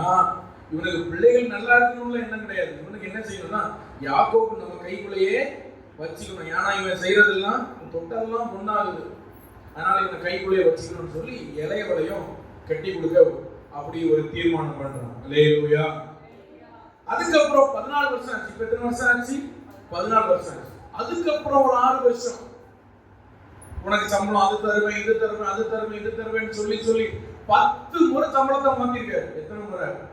10 முறை சம்பளத்தை மாத்தி உனக்கு சம்பளம் ஒரு வெள்ளாடுன்னு சொல்லுவான், திடீர்னு ஒரு கருப்பாடுன்னு சொல்லுவான், உனக்கு அது சம்பளம்மா இது சம்பளம்மா, 10 முறை சம்பளத்தை மாத்திருக்காரு. இப்படி இவனுடைய 20 வருஷ காலத்தை, 14 வருஷம் பிளஸ் ஒரு 6, 20 வருஷ காலத்தை இந்த லாபானின் ஆவி அல்லேலூயா வீணடிச்சு. லாபானின் ஆவிகள் ஒரு தேவனால் ஆசீர்வதிக்கப்பட்ட மனுஷனுடைய வாழ்க்கையில முதல்ல திருடுவது என்னன்னு சொன்னா அவனுடைய நேரத்தையும் அவனுடைய பலத்தையும். அல்லேலூயா. அதான் ஃபர்ஸ்ட் அது செய்யும். கவனிக்கிறீங்க? எதை திருடும்? வயசானவங்க நேரம் உட்கார்ந்துருக்காங்க. வாலிப பசங்களை தான் நீ மட்டை அடிச்சு வைக்கணும் பின்னாடி. கவனிக்கிற சாத்தானுடைய அந்த லாபானின் ஆவி என்ன செய்யும்? முதல்ல எதை திருடும்? சொல்லு, என்ன திருடும்? நேரத்தை திருடும். எதை திருடும்? steals your time. நேரத்தையும் பலத்தையும் திருடும். 20 வருஷ காலங்க, இன்னும் 1-2 வருஷம் இல்ல, 20 வருஷ காலம் யாக்கோபுடைய நேரத்தையும் பலத்தையும் அந்த லாபானின் ஆவி திருடி விட்டது. ஆனாலும் ஆண்டவர் யாக்கோபை ஆசீர்வதிக்கிற அந்த ஆவியால் தடுக்க முடியாது. ஆமென் சொல்லுங்க. கைது அல்லேலூயா சொல்லுங்க. அல்லேலூயா. திடீர்னு நான் எல்லாம் ஸ்டாப் பண்ணி இப்ப நான் என்ன சொல்றேன்னு கேட்பேன். அப்படி சொல்லும்போது என்ன செய்யணும்? பதில் சொல்லணும். இப்ப நான் கேட்டா அவன் சொல்ல முடியாது. சரியா? இப்போ கவனிங்க. இந்த லாபானின் ஆவி என்ன பண்ணிட்டு 20 வருஷ காலம் யாக்கோபை வஞ்சித்தாலும் கர்த்தர் யாக்கோபை ஆசீர்வதிக்கிறத இந்த ஆவியால தடுக்க முடியல. அவன் 20 வருஷம் கழிச்சு என்னதான் இவனை வச்சு இவனை சொல்லுவாங்கல்ல, ஒரு கருவேப்பிலை மாதிரி யூஸ் பண்ணிட்டு தூர போட நினைச்சாங்களோ, ஆனா அவங்க வெளியே வரும்பொழுது ஆசீர்வாதத்தோட வந்தாங்க. இதுக்கு காரணம் என்ன? முதல்ல கர்த்தர் நமக்கு கேடகமா இருக்கணும்னா இந்த லாபானின் ஆவிகள் நமக்கு விரோதமா வரதான் செய்யும். ஆனாலும் இதுல ஜெயம் எடுக்கணும்னா நம்ம என்ன செய்யணும்? வாசிங்க. ஆதியாகமம் 31ஆம் அதிகாரம் 38ஆம் வசனம் வாசிங்க. ஆதியாகமம் 31:38. இந்த 20 வருஷ காலமாய் நான் உம்மிடத்தில் இருந்தேன். உம்முடைய செம்மறியாடும் வெள்ளாடுகளும் கவனிங்க. செம்மறியாடும் வெள்ளாடு என்ன செய்யல? சிலை அடியல. நீங்க ஆடு மேய்க்கிறவங்க கை தூக்குறவங்க, ஆடு இருக்கவங்க, ஆடு மேய்ச்ச அனுபவம் இருக்கா? ஆடு மேய்ச்ச அனுபவம் இருக்கு. ஒரு ஆடு செனை வச்சுட்டு இல்லைன்னா கர்ப்பம் ஆயிடுச்சுன்னா கவனிக்க எவ்வளவு கஷ்டமா? ஈஸியா? ரொம்ப கஷ்டம். அப்படிதானே? கஷ்டம் தானே? ஏன் கஷ்டம்? மற்ற ஆடுகள் முட்டுவதற்கு வாய்ப்பு இருக்கு. அது சரியா படுக்கணும், அதுக்கு சரியா சாப்பாடு கொடுக்கணும், சரியா அதுக்கு கவனம், ஸ்பெஷல் கேர், டபுள் கேர் கொடுக்கணும். டபுள் கேர் கொடுக்கணும். சும்மா கண்டுக்கிடாம விட்டா அது எங்கேயாவது போய் விழுந்து, ஆடுகள் பொதுவா பள்ளங்கள் மேடுகள் தெரியாது, எங்கேயா போய் புத்து விழுந்துடும். 20 வருஷ காலம் இவன் வேலை செஞ்சிருக்கான். ஒரு ஆடு கூட சென்னை அழியல. அல்லேலூயா சொல்லுங்க. எவ்வளவு உண்மையா! இத்தனைக்கு சம்பளம் கிடையாது, ஒன்லி சாப்பாடு. நல்ல உண்மை. கல்யாணம் பண்ணி கொடுப்பேன்னு சொன்னா 7 வருஷம், ஆனா 14 வருஷம் அவன் கல்யாணம் பண்ணி கொடுத்தான் சொன்ன மாதிரியே. ஆனா என்ன கிடையாது? காசு கிடையாது. ஆனா எவ்வளவு உண்மை! இன்னைக்கு நம்ம சம்பளத்துக்கு நம்ம வேலைக்கு போறோம். உண்மையா இருக்கோமா? அல்லேலூயா. சரி, 20 வருஷ காலம் என்ன ஆகல? இந்த மாடு, இந்த ஆடு என்ன செய்யல? சென்னை அழியல. அடுத்தது வாசிங்க. உம்முடைய மந்தையின் கடாக்களை நான் தின்னவில்லை. உம்முடைய மந்தையின் கடாக்களை நான் என்ன செய்யல? தின்னவில்லை. அல்லேலூயா. லாபானுடைய சொத்து பயங்கர பெருசு. ஒரு இடத்துல நம்ம பார்க்கிறோம், லாபானுக்கும் யாக்கோபுக்கும் ஆசீர்வாதங்களை பிரித்து வைக்க வேண்டிய ஒரு நிலை வரும்போது 3 நாள் தூர பயணத்துல வச்சாங்க. 3 நாள். அப்போ யாக்கோபு ஆடு மேய்க்கும் போது லாபானுடைய கண்ணுக்கு மட்டும் இல்ல, கிட்டத்தட்ட ஒரு 3 நாள் தூர பயணத்துல கூட போய் என்ன பண்ணிருக்கலாம்? ஆடு மேய்ச்சிருக்கலாம். அப்போ மேய்க்கும் பொழுது திடீர்னு பசி எடுத்தா ஒரு ஆட்டுக்குட்டியை பிடிச்சி தோலை உரிச்சு அங்கேயே மட்டன் கபாபு சாப்பிடுவாங்க. அவன் சொல்றான், ஒரு ஆடை கூட நான் எடுத்து என்ன செய்யல, நான் சாப்பிடல. சில நேரங்கள் ஆடுகளை எவ்வளவுதான் கவனமா கவனிச்சாலும் இன்னைக்கு மாதிரி கிடையாது. ஏதாவது ஒரு நரி கடிச்சிடும். ஏதாவது கரடி ஒன்று கடிச்சிடும், ஏதாவது சின்ன ஒன்று கடிச்சிடும். அப்படி கடிச்சா கூட அவன் என்ன பண்ணான்னா, அப்பா கடிச்சிட்டுல செத்து போயிடலாம், என்ன பண்ணிடுவோம், மட்டன் பிரியாணி போட்டுருவோம். ராகவே ஒரு மட்டன் பிரியாணி ரெடி பண்ணுன்னு சொல்லல. என்ன பண்ணான்னா பாருங்க, வீருண்டதை நான் உம்மிடத்துக்கு கொண்டு வராமல் அதற்காக நான் உத்தரவாதம் பண்ணினேன். அல்லேலூயா சொல்லுங்க.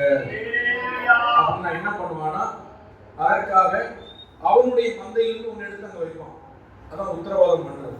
ஒண்ணு அங்க போச்சுன்னா, மாமா கரடி வந்து கடிச்சிட்டு முடிஞ்சு போச்சு, ஒரே வாரத்துல முடிக்கலாம். நரி வந்து என்ன செஞ்சுட்டு கடிச்சிட்டு ஒரே வாரத்துல முடிக்கலாம், ஒன்னும் பிரச்சனை இல்லை, ஒன்னும் சொல்லவும் முடியாது. ஆனா அவன் அதை கூட சொல்றதுக்கு மனசு இல்லாம தனக்கு மந்த இருக்கு பாருங்க, ஒரு 10 ஆடு, அவன்கிட்ட 1000 இருக்கு, ஆனா 10ல எடுத்து அங்க ஒண்ணு வச்சான். அதான் உண்மை. அதான் என்னது உண்மை. அடுத்தது வாசிங்க. பகலில் களவு போனதையும் இரவில களவு போனதையும் கையில் கேட்டு வாங்கினீர். அப்பா எவ்வளவு பெரிய ஆள் பாருங்க. இவ்வளவு உண்மையா இருந்த பிறகும் இவன் என்ன செய்வான்னா, நைட்டு தூங்குவான் பாருங்க, நைட்டு வந்து களவாண்டுட்டு போயிடுவான் எவனாவது. சரி, நைட்டு தூங்கினா நைட்டு முடிச்சிருப்போம், பகல தூங்குவோம்னா பகல வந்து களவாண்டுட்டு போயிடுவோம். இப்போ தூங்கும் போது களவாண்டு போவான் பாருங்க, அது கூட கணக்கு வச்சு 1000 ஆடுல 999,000 ஒன்னு எங்கன்னு கணக்கு வாங்கி எடுத்துருவான் லாபம். அவன் அவ்வளவு தந்திரசாலி. அல்லேலூயா. அவர் சொல்ற, நித்திரை கண்ணுக்கு தூரமா இருந்தது, நான் தூங்கவே இல்லை, இவ்விதமாய் நான் பாடுபட்டேன். 41 வாசிங்க. இந்த 20 வருஷ காலம் உம்முடைய வீட்டிலே இருந்தேன். 14 வருஷம் உம்முடைய 2 குமார்த்திகளுக்காகவும் 6 வருஷம் உம்முடைய மந்தை 14 வருஷம் குமார்த்திக்காகவும் 6 வருஷம் மந்தைக்காகவும் உம்மிடத்தில் சேவித்தேன். 10 முறை என் சம்பளத்தை மாற்றி. சரி, இப்படி ஒரு ஓனர் உங்களுக்கு கிடைச்சா நீங்க என்ன செய்வீங்க? ஓடி 10 முறை சம்பளத்தை மாட்டார். ஏமா நீ வேலை செய்யும்போது 2000, வாரத்துக்கு எவ்வளவு சம்பளம்? 2000. ஆனா திரும்பி தரும்போது 1500 தருவார். எப்படி இருக்கும்? அந்த 500 ரூபாய் எங்க இருந்தாலும் அதுக்கு ஏதாவது சாக்கு போக சொல்லுவார்.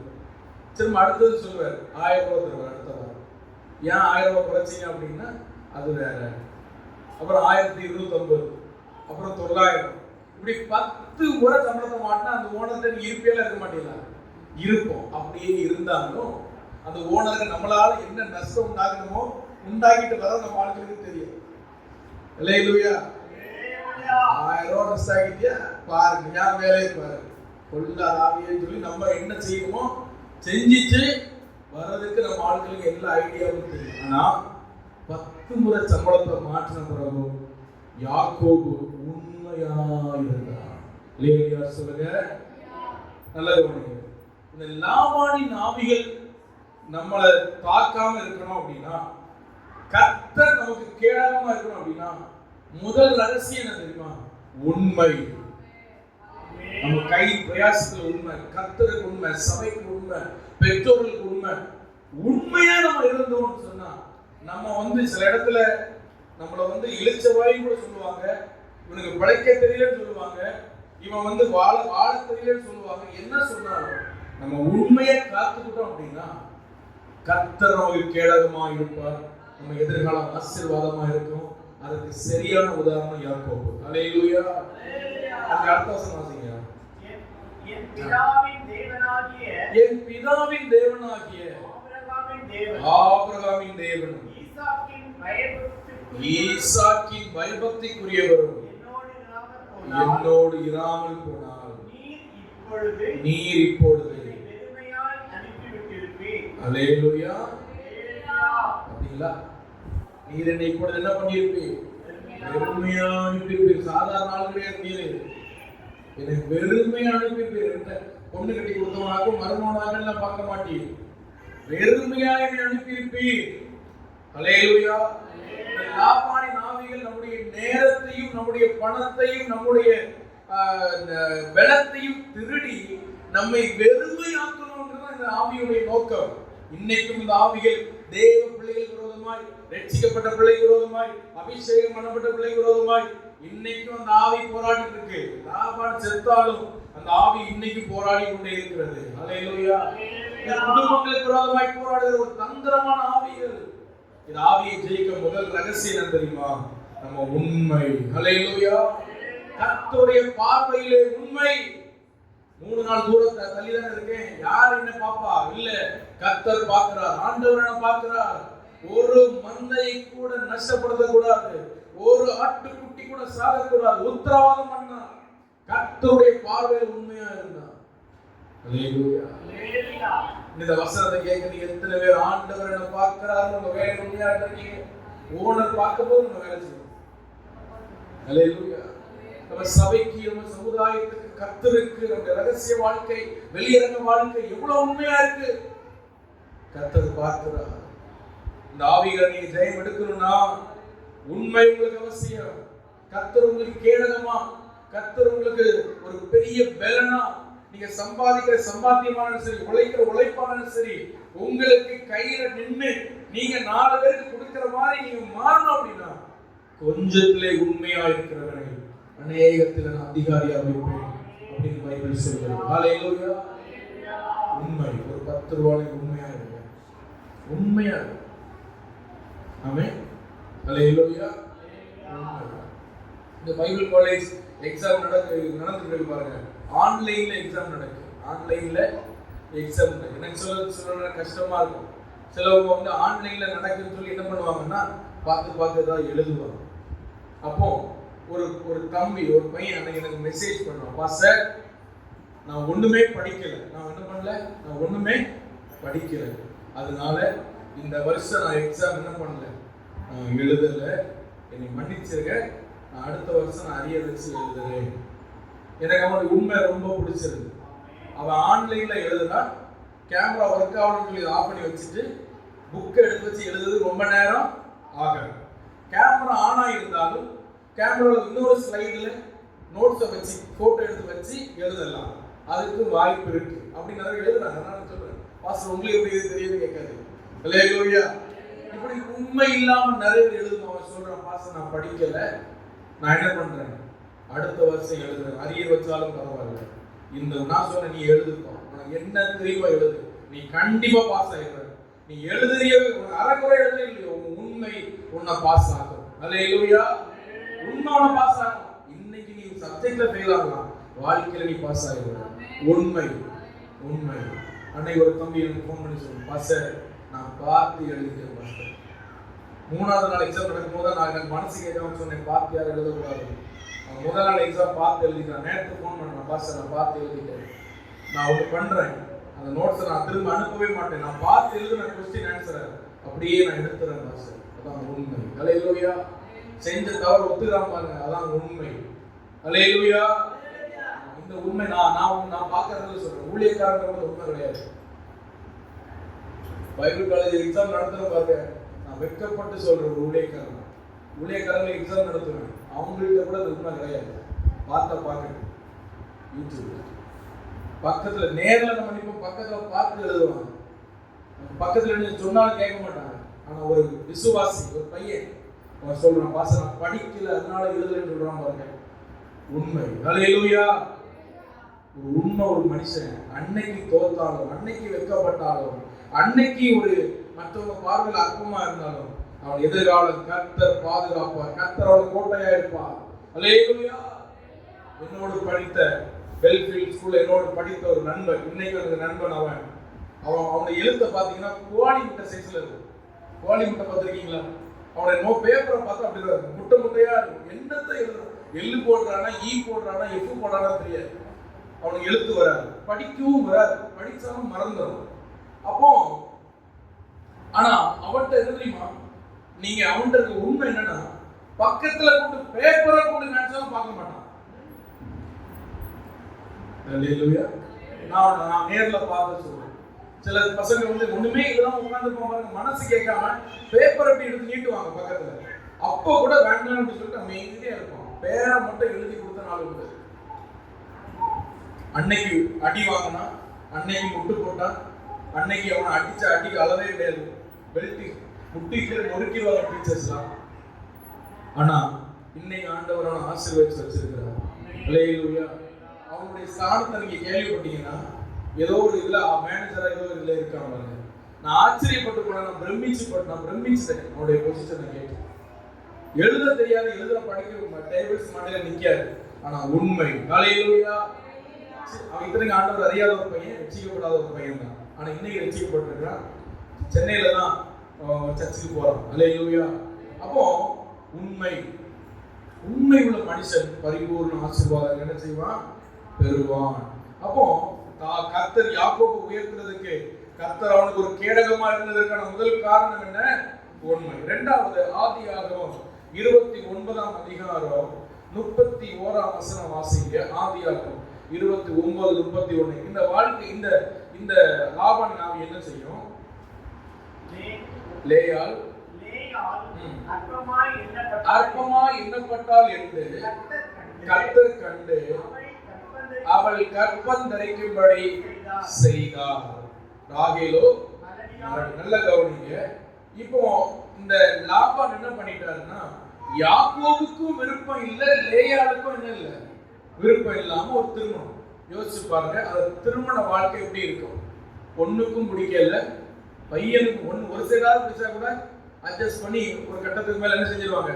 புரிஞ்சிருவாங்க. இப்போ பொண்ணுக்கும் பிடிக்கல, பையனுக்கும் பிடிக்கல, அந்த வாழ்க்கை எப்படி இருக்கும்? ஆனாலும் இவ்வளவு தெரிஞ்சும் இந்த லாபான் திமிர் எடுத்து போய், கொழுப்பெடுத்து போய், வேணும்னு பிள்ளைங்க வாழ்ந்தாலும் சரி வாழாட்டாலும் சரி என்னன்னு இருந்தாலும் சரி சொல்லி அவனுடைய திமிர்ல அந்த மூத்த மகளை பிடிச்சி யாக்கோபுக்கு கெட்டி வச்சுட்டான். நாளைக்கு இது ஒரு பிரச்சனையா வரும், இவன் நாளைக்கு இவள்கிட்ட அன்பா இருப்பானா, நாளைக்கு இவன் கண்டிப்பா இவ்வளவு ஏதாவது ஒரு விஷயம் வந்து நம்மளதான் இது பண்ணுவான், ஏதாவது யோசிக்கல. இந்த லாபானின் ஆவி என்ன செய்யணும்? ரெண்டாவது, நல்ல கவனிங்க, குடும்ப வாழ்வை விரும்பவே விரும்பாது. இதுதான் அந்த ஆவி. குடும்ப வாழ்க்கை சந்தோஷமா இருக்க விரும்பாது. கணவன் மனைவி சந்தோஷத்தை விரும்பாது. கணவன் மனைவி பிள்ளைகளுடைய சந்தோஷத்தை விரும்பாது. குடும்பங்களுக்குள்ள அந்த சந்தோஷத்தை கெடுக்கிற ஆவிகள். ஹல்லேலூயா. இதை எப்படி ஜெயித்தாங்க இந்த லேயாளும் ராகேலும்? இந்த லேயாளும் ராகேலும் எப்படி ஜெயிச்சாங்க? வாசிக்கலாம். அந்த 32 வாசிக்க. லேயாள் கர்ப்பவதியாகி குமாரனை பெற்று கர்த்தர் என் சிறுமையை பார்த்தீங்கன்னா இப்பொழுது என் புருஷன் என் நேசிப்பார் என்று சொல்லி அவனுக்கு ரூபன் பெயர் வச்சார். ஆனா அந்த புருஷன் நேசிச்சானா? நேசிக்கல. மறுபடியும் கர்ப்பவதியாகி ஒரு குமாரனை பெற்று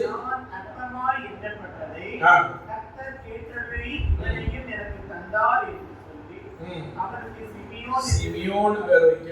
அப்பவும் என்ன பண்ணல? புருஷன் அவளை நேசிக்கல. மூணாவது, பின்னும் கர்ப்பவதியாகி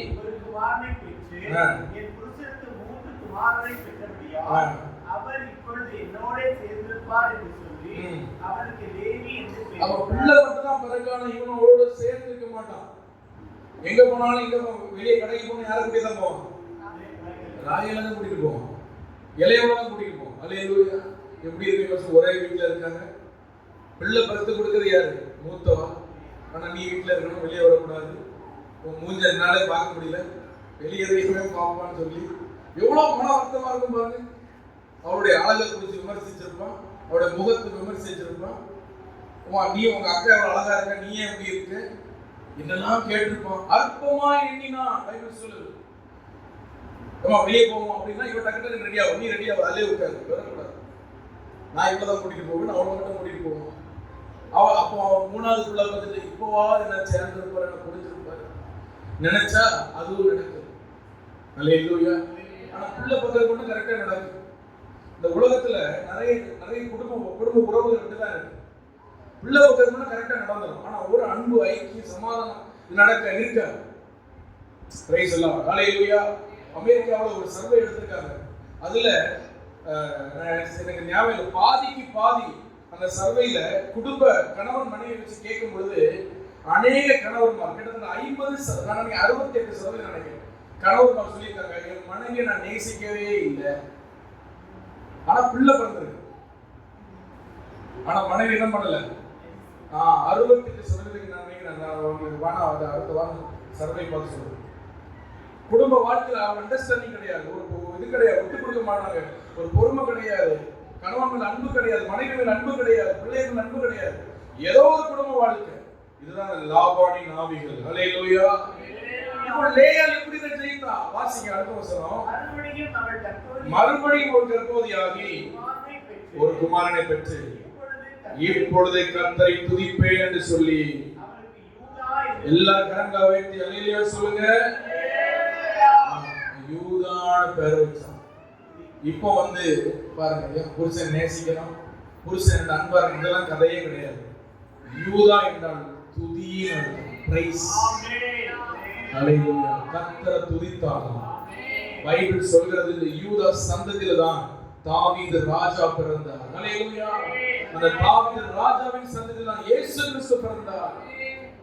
லாபானின் நாவிகளை லேயாள் துதியினால் ஜெயித்தார். தானியேல் வந்து பாபிலோன் அரண்மனையில வேலை பார்த்துட்டு இருக்கிறார். நல்லா கவனிங்க. நேபுகாத்நேச்சார் ராஜாவா இருக்கும்போது தானியேல் தான் அங்க பிரைம் மினிஸ்டர். கோரேஸ் இருக்கும்போது தானியேல் தான் பிரைம் மினிஸ்டர்.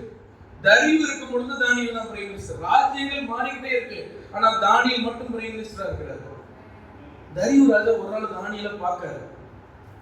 இவன் என்ன வேலை செஞ்சாலும் வாய் மட்டும் ஆடிக்கிட்டே இருக்கு. அல்லேலூயா. இவருக்கு ஒண்ணும் புரியல. அங்க போனா நோட் எழுதாங்க, அக்கவுண்ட்ஸ் எப்பா தானியேல் அக்கவுண்ட்ஸ் எழுது.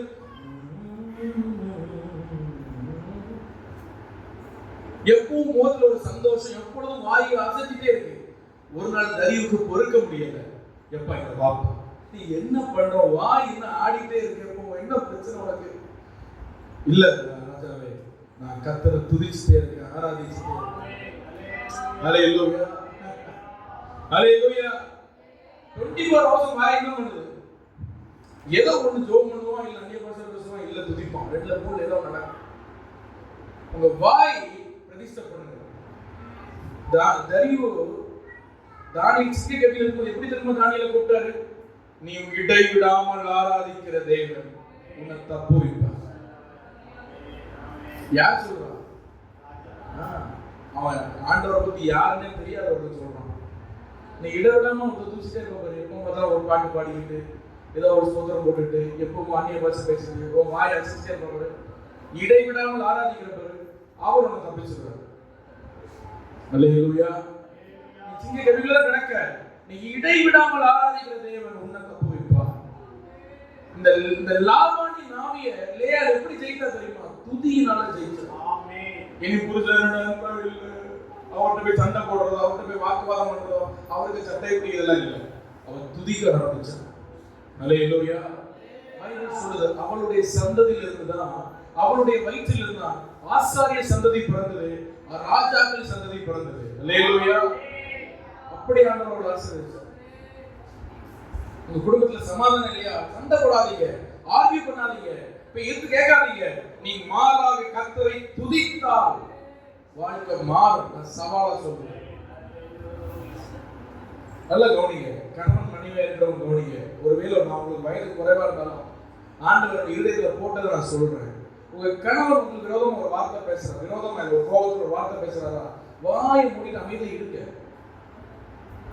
கணவன் வந்து சொல்ற, ஒருவேளை உங்க மனைவி கோபத்துல 2 வார்த்தை பேசுறாங்களா, வாயை மூடிட்டு அமைதியா இருக்க.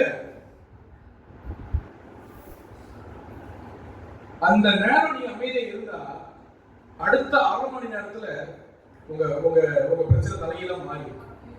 அல்லேலூயா. அவர் ஒண்ணு பேச, நீங்க ஒண்ணு பேச விட்டு கொடுக்காம, உனக்கு அறிவு இருக்கான்னு கேட்க இல்லாத வாங்கி கொடுக்க முடியல.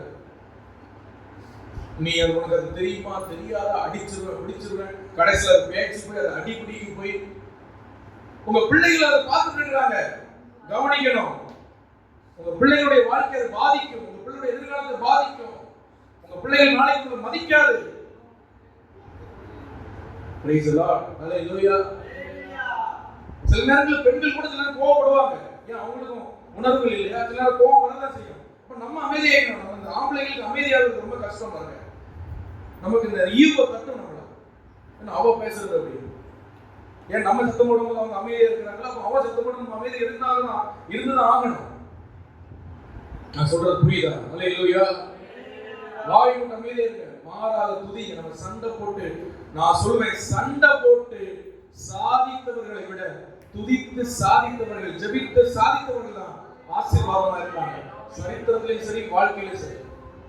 சண்டை போட்டீங்கன்னா நீங்க இன்னைக்கு சண்டை இல்லை, 80 வயசானா சண்டை போட்டுட்டு தான் இருக்கணும்.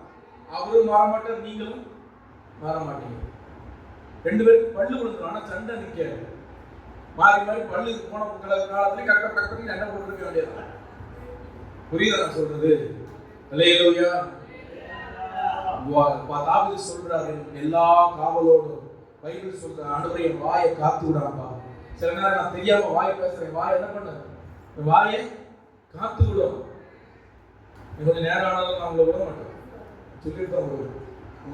நிறைய பேருக்கு பிரச்சனை என்னன்னா, நம்ம வாய் தான், உங்க வாய் தான். நான் சொல்லுவேன், உங்க ஆசீர்வாதத்தை கெடுக்கிறது என்ன தெரியுமா? பிசாசுலாம் கிடையாது, உங்க வாய் தான். அவனுக்கு தெரியும் நம்ம போய் வீணா போய் டைம் ஸ்பெண்ட் பண்ணாண்டா.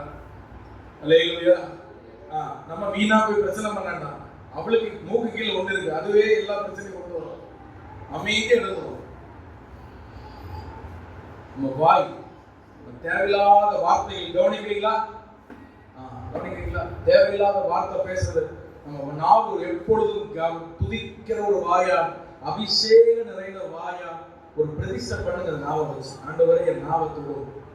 அல்லேலூயா. ஏசாயா நாவை தொட்டது போல என் நாவை தொடும். என் நாவை பாதுகாப்புள்ள நாவா மாற்றும். சும்மா பக்கத்துல நேரம் கிடைச்சு உட்கார்ந்து கதை விடுறது, பேசுறது, அடுத்தவங்களை குறை பேசுறது. அல்லேலூயா. ஒரு ஊர்ல ஒரு அம்மா இருந்தாங்க. அந்த நம்முடைய சாம் ஜெபத்தூர் ஐயா, அவருடைய வாழ்க்கையில அவர் மரிக்கிறதுக்கு முன்னாடி கடைசியா பேசினாவா செய்தி என்ன தெரியுமா? மௌனத்தின் ஆசீர்வாதம். மௌனமா இருந்தா கிடைக்கிற ஆசீர்வாதம் அவ்வளவு பெரிய பரிசுத்தம். சாவதுக்கு முன்னாடி கடைசி பேசின செய்தி அதுதான், மௌனத்தின் ஆசீர்வாதம். மௌனமா இருந்தா கிடைக்கிற ஆசீர்வாதம் என்ன? வாயை மூடிட்டு இருந்தா. அப்ப அதுல அன்னைக்கு அந்த செய்தியை கேட்ட கதை சொன்னாரு. ஒரு சகோதரியா, அது அடங்கா புடாரியா, எப்போ பார்த்தாலும் எதையாவது பேசிட்டு இருக்குமா. அல்லேலூயா. வெறுஞ்சட்டியில இருந்து வீதியில இருந்து வருத்துட்டு இருப்பாங்க. யாராவது வருவாங்க, சண்டை போடலாம். வாய் சும்மா இருக்க, எதையாவது சொல்லி சண்டை போடுறது. ஏதாவது எம்மா ஏம்மா அப்படின்னு உங்களுக்கு என்ன தெரியும், அவ்வளவுதான் முடிஞ்சு. ஏதாவது ஒன்றை கேட்டுட்டா சண்டை தான்.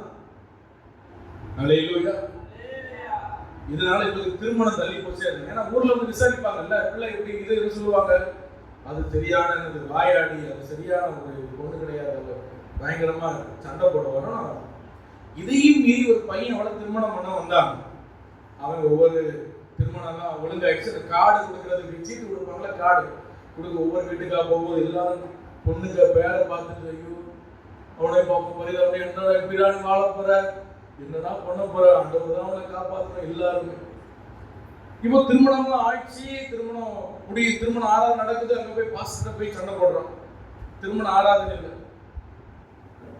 சும்மா அந்த 1/2 மணி நேரம் 1 மணி நேரம் பேசிட்டு கூட 10 நிமிஷத்துல பேசி முடிக்கணும். எனக்கு நேரம் ஒரே சண்டை. பேசி முடிச்சோம்னா அவன் வந்து பாருங்க, திருமணம் எல்லாம் முடிஞ்சு அங்க ஒரு குதிரை வண்டி வருது. அந்த காலத்துல குதிரை வண்டி வருது. உடனே புருஷனை பிடிச்சவனுக்கு அறிவு இல்லையா, உனக்கு வேற வண்டி பிடிக்க தெரியாது, குதிரை வண்டியில நான் வரணும்.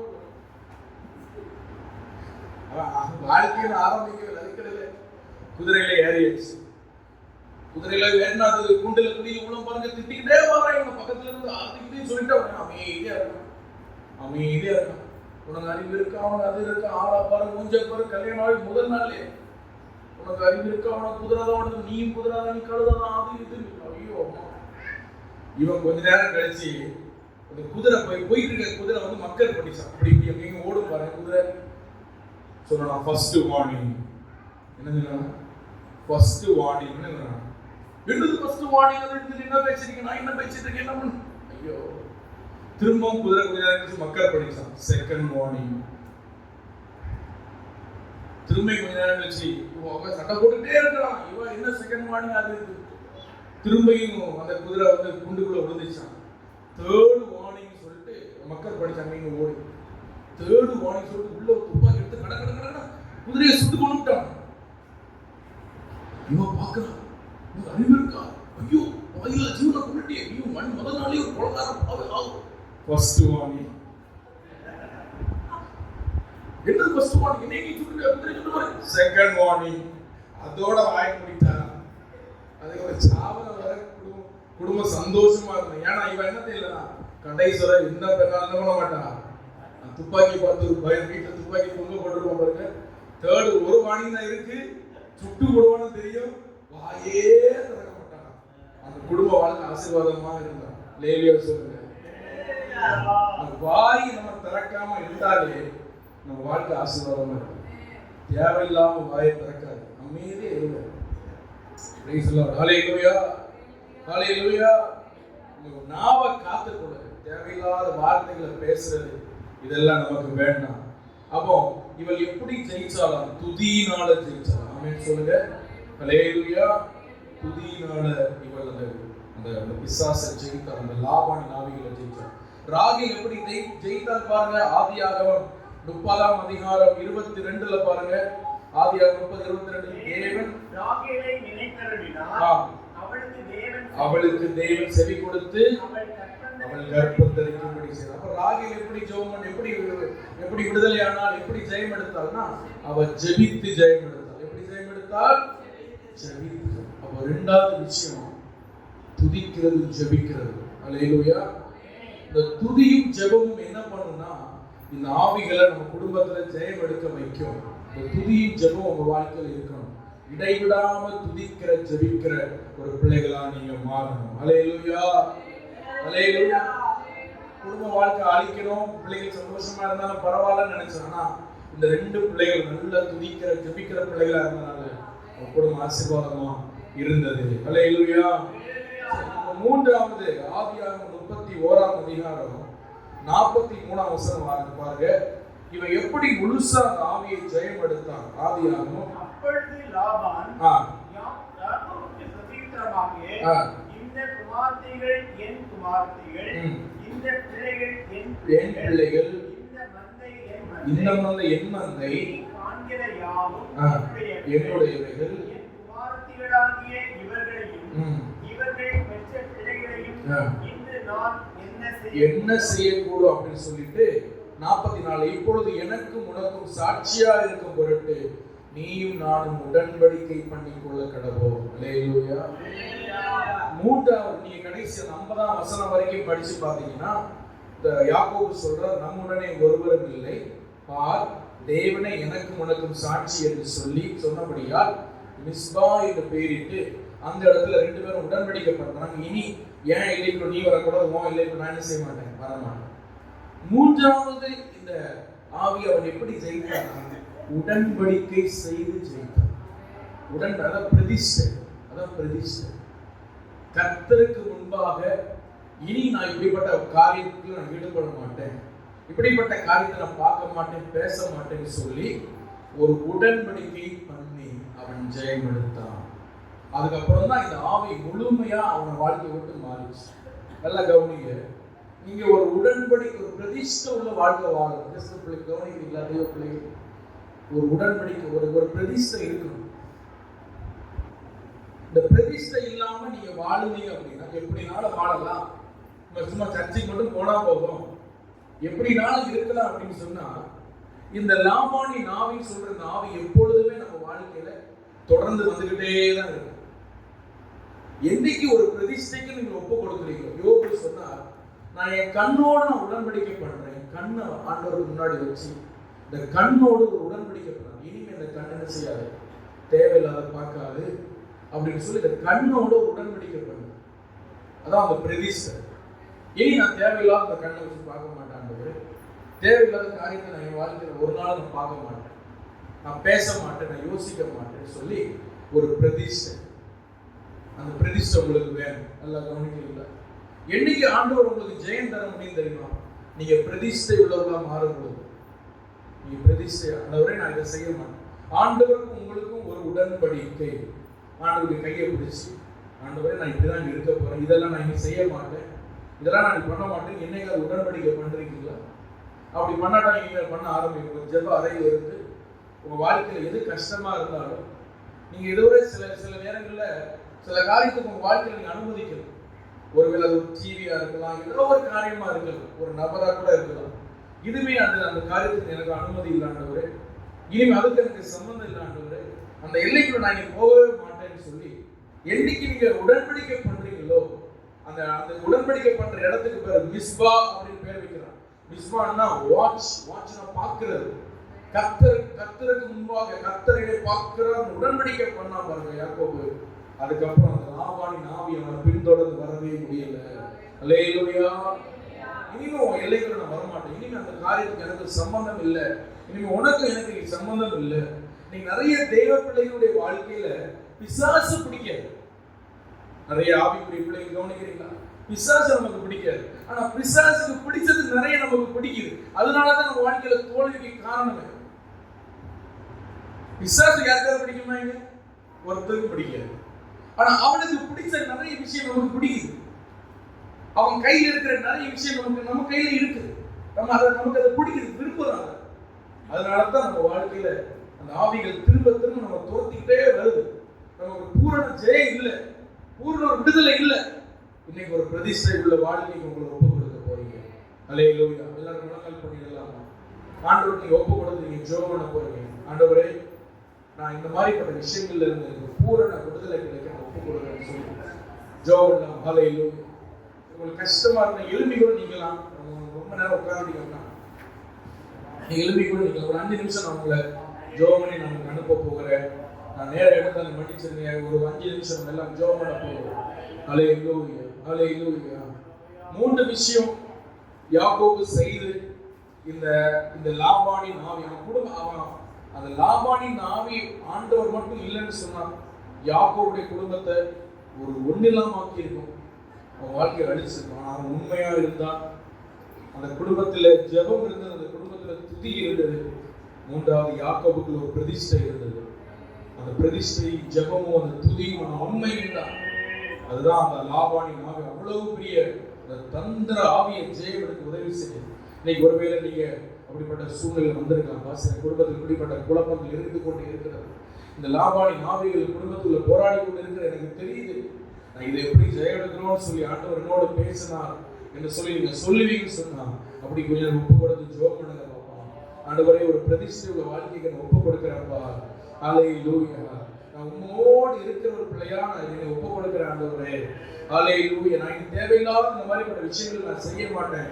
இந்த மாதிரிப்பட்ட சில நபர்கள் உங்க ஆவிக்குரிய வாழ்க்கைக்கு தடையா இருப்பாங்க, எப்பொழுதுமே ஒரு பிரச்சனையா இருப்பாங்க. அப்படி இருந்தாங்கன்னா ஆமென், அல்லேலூயா, ஒப்பு கொடுங்க. அந்த நபரோடு இனிமே நான் கொஞ்சம் டிஸ்டன்ஸ் மெயின்டைன் பண்ணுவேன் ஆண்டவரே. அல்லேலூயா. நீ வேண்டாம்னு சொல்ற சில விஷயங்கள் எனக்கு வேண்டாம் ஆண்டவரேன்னு சொல்லி ஆமென் ஒப்பு கொடுக்குறீங்களா? அல்லேலூயா. அல்லேலூயா. அல்லேலூயா. ஒரு பிரதிஷ்டை நமக்கு கிடைக்கிற வரை ஒரு ஜெயம் இல்லை. ஆமென், ஆமென், ஆமென், ஆமென். அல்லேலூயா. நன்றி அப்பா, நன்றி ஆண்டவரே, நன்றி ஆண்டவரே.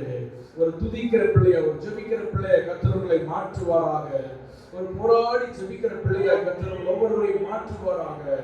அல்லேலூயா. அல்லேலூயா. அல்லேலூயா. ராகேல் போராடி ஜெபித்தாள், போராடி ஜெபித்தாள். அவளுக்கு அழகு இருந்தது, ஆனால் ஆசீர்வாதம் இல்லை. ஒரு கட்டத்துக்கு மேல அவள் போராடி ஜெபிக்க ஆரம்பித்தாள். கர்த்தர் சொல்கிறார், வேதம் சொல்கிறது, கர்த்தர் அவளுடைய சத்தத்தை கேட்டு ஒரு யோசேப்பை அவளுக்கு கொடுத்தார். ஹல்லேலூயா. ஹல்லேலூயா. ஆமென். கர்த்தாவே, எனக்கு அந்த கிருபையை தாரும். ஒரு போராடி ஜெபிக்கிற கிருபை எனக்கு தாரோன்னு கேளுங்க. ஆமென், ஆமென். நன்றி அப்பா, நன்றி அப்பா, நன்றி அப்பா. ஆமென். நன்றி ஆண்டவரே, நன்றி ஆண்டவரே. ஹல்லேலூயா. ஹல்லேலூயா. ஹல்லேலூயா. ஆமென். எல்லாரும் நான் சொல்ற ஜெபத்தை சொல்வீங்களா? உங்க வலது கரத்தை உயர்த்தி, ஆண்டவரே, என்னை உண்மை உள்ளவனாய் மாற்றும். நீர் எனக்கு தந்த வேலையில, ஆண்டவரே, நீர் எனக்கு தந்த குடும்பத்துல, உறவுகள்ல, சபையில என்னை உண்மை உள்ளவனாய் மாற்று. ஒரு மோசையை போல உண்மை உள்ளவனாய் மாற்று. என்னை துதிக்கிறவனாய் மாற்று. என்னை ஜெபிக்கிறவனாய் மாற்று.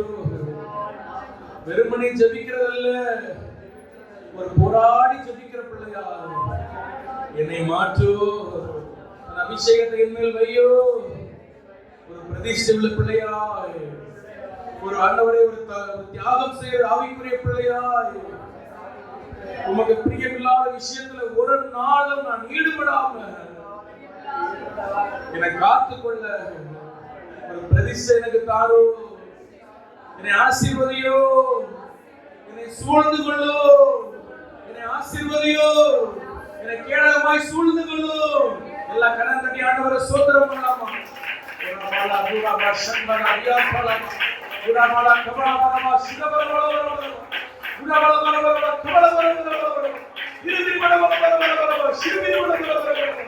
ஆண்டவரே ஆசீர்வதித்து காரியங்களை கேடகத்தால் என்னை சூழ்ந்து கொள்ளோ. கபா ஹங்கலா சிகவா கபடதலா குடவள கபடவள என்னை ஆசீர்வதித்து காரியங்களை கேடகத்தால் என்னை சூழ்ந்து கொள்ளோ, என்னை சூழ்ந்து கொள்ளோ, என்னை சூழ்ந்து கொள்ளோ. நன்றி ஆண்டவரே, நன்றி ஆண்டவரே. நாங்கள் துதிக்கிறோம். எங்களோடு